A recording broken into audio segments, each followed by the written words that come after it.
I'm a software engineer with a full-time job and a side hustle of doing freelance coding work in my own time. I've always been the type to have a side hustle I put a lot of my free time into. I get really bored sitting idle.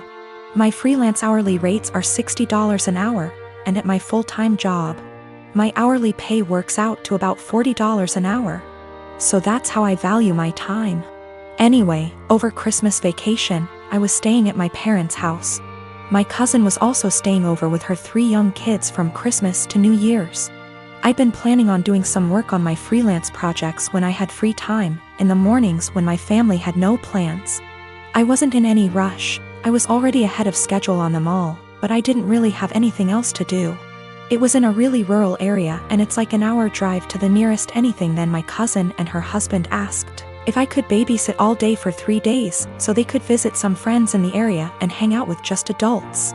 I said I had planned on doing freelance work at the library, and she offered to pay me to babysit. I said I could if they got close to my freelance rates. She wanted a number, and although my freelance rates are $60, I didn't feel like that was right. It was high. But I didn't want to go too low. Honestly, babysitting 3 kids would be harder for me than the routine coding work I had for my freelance project. I don't know a lot about kids and I've never babysat for long, and I had a feeling it would be stressful and difficult. So I said $35, which is below what I make hourly at work, and what is the bare minimum I'd value my time for, if that time is spent doing difficult work. And she went crazy at me, saying that's a ridiculous rate for babysitting, that I was entitled and being selfish, that I'm trying to take advantage of how she didn't have other options, etc.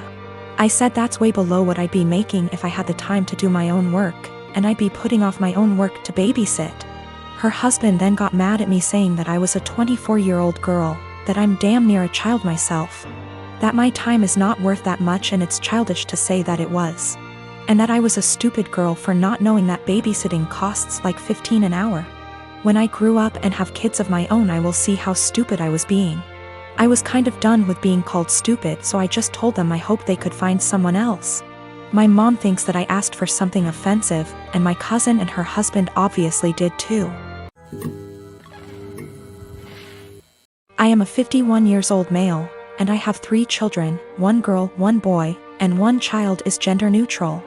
My son Eric is the oldest, Eva is the middle child, and Charlie is my youngest. I'm still very new to the whole LGBTQ thing, so please correct me if I say something wrong.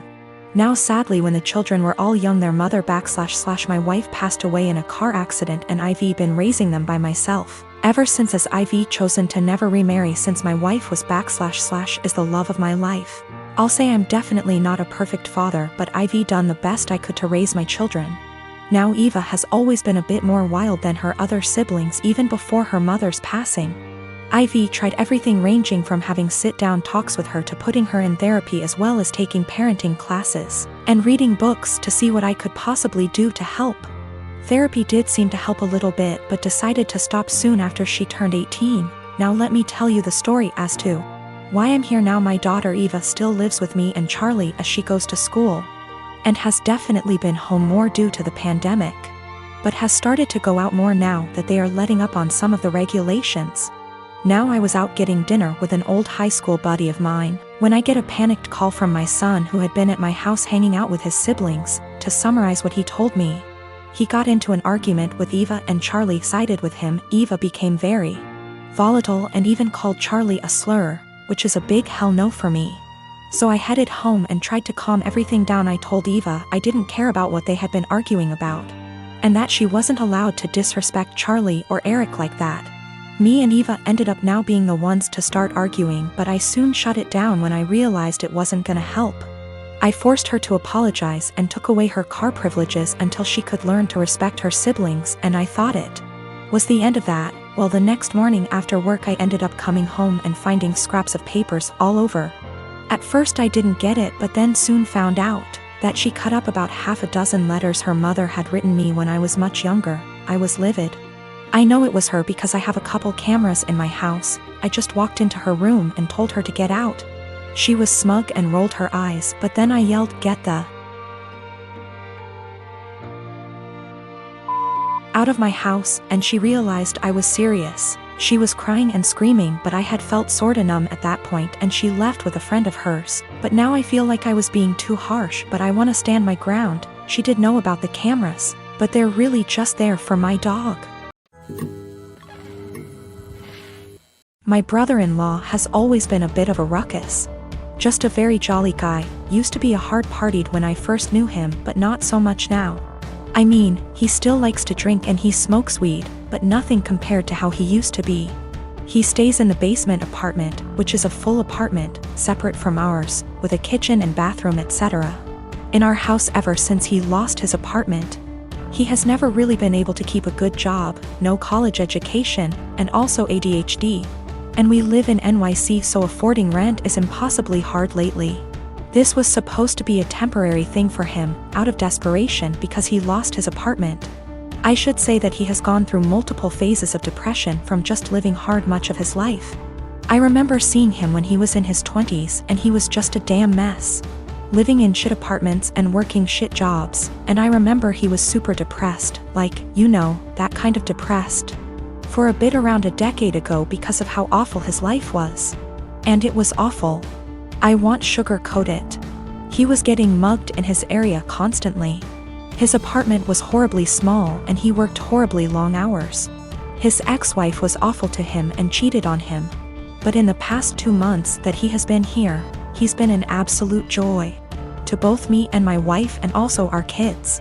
We all love him so much. He clearly loves the basement, it's even bigger than his old apartment, and just in general it's in a much better location. He has said, multiple times, how much he loves it at our place. He also is just a great guy to have around. He is a blast with our kids and he always cooks food for us and is just a general great, funny, charismatic guy. He got a new job, working 60 hours a week at a shit job. And now he wants to move out to his friend's place all the way in Coney Island where he would be spending half of his paycheck on rent. At first, we were like, okay, well, this was our agreement, he was eventually gonna leave. But then we kinda had a family meeting and realized, hey, we want him here. I don't even care if he pays nothing in rent, he's great to have around. Just to be clear though, we did tell him he would have to pay something a month, a number we haven't decided yet. When we told him this, he kind of thought it was a joke, but then he agreed. He was very happy about it, and we were too, and we were kind of thinking like, he's a member of our house now, you know? But then he changed his mind suddenly, and was saying how he doesn't want to be a freeloader and that he thinks we are just allowing him to stay because we feel bad for him. He really will not listen to us at all when we say that we actually want him to stay. Even our kids, teens, have tried getting him to stay and he just won't accept it. Every time we bring it up to him he sort of does this pity thing where he's like, come on, I know you think I'm a loser. I'm not gonna mooch off of you guys or something along those lines. It's been around 2 weeks, and he just kind of feels bad about it. It is absolutely a pride thing for him. He technically plans on moving out in the next few weeks. But we really want him to stay. And we know that he would love to stay. I feel like there is really no chance this is some kind of deep down he hates it here kind of situation. This is 100% a pride thing for him. I am a 33 years old female, have been engaged to my fiancé, 37 male, for 5 months. We don't share finance because that's what he wants. I got a raise on my salary. Now I earn 30% more than he does, and I notice that he's been using this to ask me to pay for him and his friends.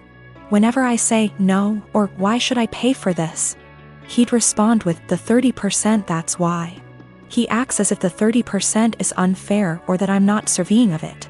Several times he has tricked me to pay for his and his friends' meals by asking me publicly. Let me say that I'm too nice to say no. I hate confrontation, especially when we're at a public place like a restaurant, so I just grin and pay. Last Tuesday, he asked me to join him and his buddies for dinner. I told him from the start I wasn't paying for their food and he shouldn't expect me to. He said he got this and no worries. We got to the restaurant, met his friends, ordered food. And in the middle of the meal he leaned in and whispered that I would be paying for everything he and his friends ordered. I got so mad I whispered back, no. But he probably relied on me not causing a scene in public and in front of his friends. He said, you have enough money, you could pay for everyone's food, 30%, remember? I was fuming inside. Instead of reacting negatively and losing my temper, I waited till the bills arrived. They were already split from the start when we first ordered. I paid for mine, then I excused myself to the restroom. I then sneaked out from there, got into my car and went home. I started getting phone calls from my fiancé, then texts asking where I was. I texted back saying I didn't appreciate how he put me in this situation and basically tricking me into paying for his and his friend's food. I told him I went home, then stopped replying. An hour later he came and started yelling at me, calling me selfish, irrational, cheapskate and childish for sneaking out like that and leaving him stuck with a bill he could not pay. He had to call his brother for help. We had a loud argument, then he walked out. His friends didn't speak to me on this, but he told me they're disappointed in my behavior and are telling him to take time and reflect on the type of woman he's gonna be married to. He said that because the restaurant wasn't expensive, then I could have just paid. He admitted not telling me about it till later, knowing I'd refuse. He still thinks my reaction was childish and unacceptable.